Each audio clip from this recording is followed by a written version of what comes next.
From being able to hook you from a completely different map around corners and through a wall to completely one-shotting and then becoming useless and then one-shotting and then useless, his history continues to repeat itself as Blizzard has failed to balance this hero. From literal 2015 beta till now Overwatch 2, the second game's release, where within months we saw him wreak havoc at the top of the food chain only to now be the worst hero in the game.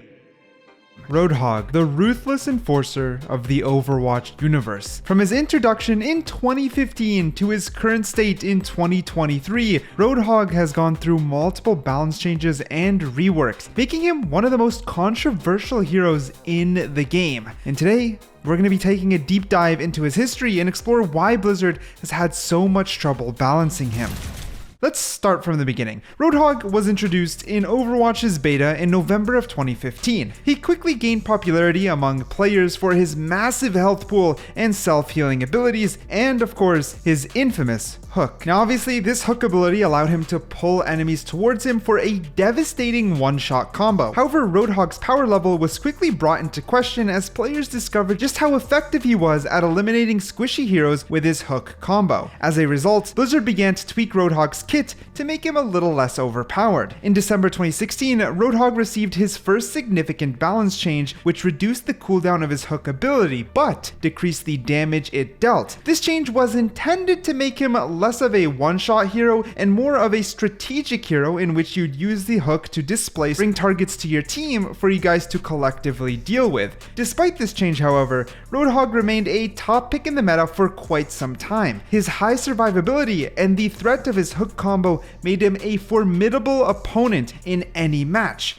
However, this all changed in June of 2017 when Blizzard made a major rework to Roadhog's kit. The rework was intended to address two main issues: the effectiveness of his hook combo and his overall survivability. To address the first issue, Blizzard changed the way Roadhog's hook worked. Previously, players could get hooked even if they were behind cover or around corners. The rework made sure to fix this issue by making sure that the hook would break if the target was out of line of sight. Additionally, Blizzard reduced the hook's range and increased its cooldown. Obviously, this just allowed room for error, as if people dove around cover, it would ensure that the cover actually worked. Beforehand, let me just say, if you even got touched by that hook, it was literally just over. The game literally made sure no matter what time, space, or object was between you and Roadhog, you would end up in front of him. Now, they did try to compensate in a few ways with the ability Take a Breather. Of course, this ability allows him to heal himself for a significant amount of health over a short period of time. The ability was on a long cooldown, but it gave Roadhog more survivability in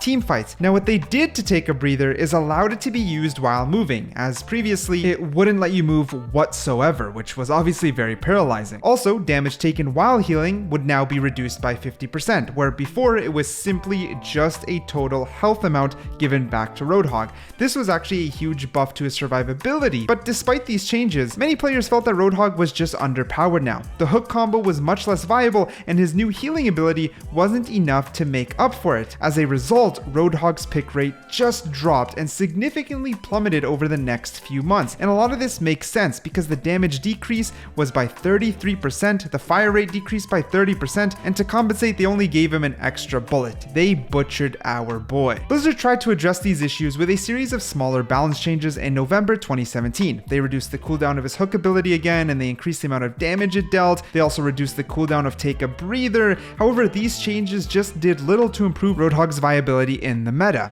In January 2018, Blizzard made another major change to Roadhog's kit. They increased his ammo capacity and decreased the time it took to reload his weapon. They also made his Take a Breather ability interruptible, which meant enemies could stop him from healing himself by stunning or knocking him back. These changes did little because it reduced his survivability, but it did make his damage more reliable. They were going towards making him a scrapper, a brawler, but they also made him just more vulnerable. The interruptible healing ability meant that he could no longer stay in fights for extended periods of time. This change, combined with the reduced effectiveness of his hook combo, made Roadhog a less popular pick in the meta. Despite all of these changes, Roadhog remained a fan favorite among many players. His imposing presence and devastating hook combo made him a fearsome opponent in any match, but Blizzard struggled to balance him. In May of 2018, Blizzard made yet another significant change. The changes were focused on survivability. They gave him a new passive called Scrap Gun, which allowed him to take less damage from enemies when he took more damage himself. And they also decreased the cooldown of Take a Breather once more. And you can see here, Blizzard continued to bounce left and right. Continued to make small balance changes to Roadhog over the following years, trying to find the right balance between his survivability and his damage output. They made minor tweaks to his hook ability, increased his movement speed, and reduced the cooldown of his ultimate ability, Whole Hog. Despite these efforts, Roadhog remained a hero that was difficult to balance. His hook combo continued to be a powerful tool in the hands of skilled players, and his survivability made him a difficult target to take down. However, he also continued to have his own weaknesses, such as vulnerability to stuns and his lack of mobility, meaning either allow him to one-shot or take away that damage and make him nothing. And what's crazy is if you've been listening to me this entire time and feel a sense of familiarity, it's because that's what happened and continued to happen in Overwatch 2. Now, when we moved to Overwatch 2, we moved to a 5v5 in which tanks needed to be buffed, so what they did to Roadhog was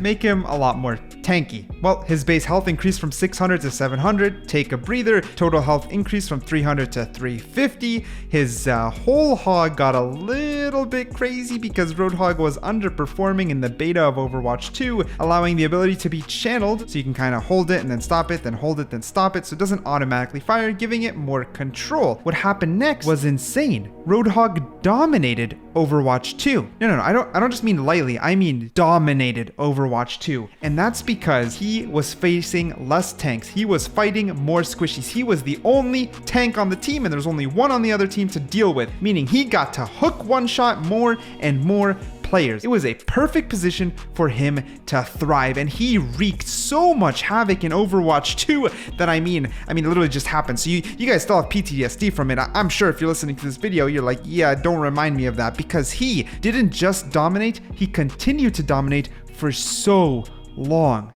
Now, I need to put some perspective on this because Roadhog wasn't dominating people's tier list right off of the bat. I hopped into Overwatch 2 as someone who previously played Roadhog and immediately noticed how strong he was. The one shot was just easier to pull off, it was more consistent, I could output more consistent damage, I was already tanky with that passive, and now I was even more tanky as I was healing. Also, the new tank passive in Overwatch 2 inherently buffed my man, and it just made him so strong. But he didn't stay a sleeper for long, to be fair. By the end of Season 1, there was already major outcry begging for a nerf, and this was honestly where Blizzard fumbled the ball. In the end, Overwatch released in October of 2022, and Roadhog didn't see his first major change until January 24th of 2023, in which they gutted him. The impact damage reduced from 30 to 5 on the chain hook. The enemy's final position of that chain hook was then increased, so you weren't as close to Roadhog, also decreasing his damage further. Damage per bullet was reduced from 6.6 to 6, recovery time reduced from 0.85 to 0.8, reload time reduced from 2 to 1.7, and the maximum ammo increased. Again,